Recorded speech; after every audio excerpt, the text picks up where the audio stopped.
আজকে দেখাবো ইলিশ মাছ দিয়ে লাউ রেসিপি।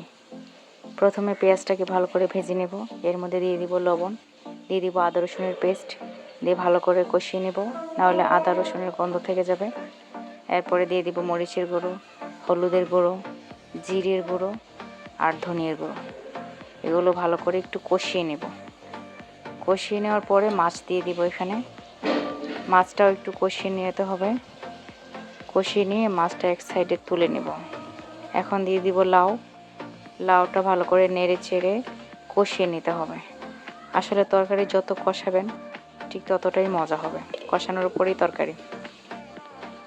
এরপরে আমি দেখেন হয়ে গেছে কষানো, লাউটা কষানো হয়ে গেছে। এবার আমি ঝোল দিয়ে দিব। এই যে দেখেন আমার রান্না কমপ্লিট। কেমন হয়েছে অবশ্যই কমেন্ট করে জানাবেন। ধন্যবাদ।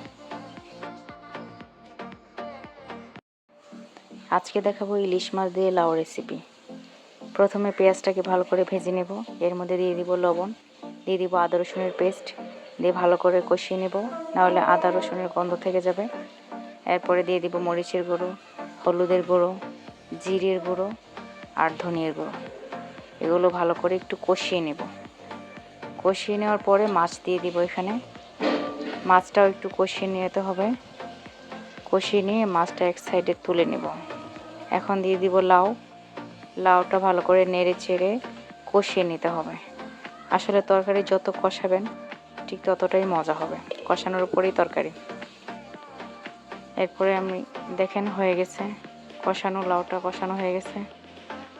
এবার আমি ঝোল দিয়ে দিব। এই যে দেখেন আমার রান্না কমপ্লিট। কেমন হয়েছে অবশ্যই কমেন্ট করে জানাবেন। ধন্যবাদ।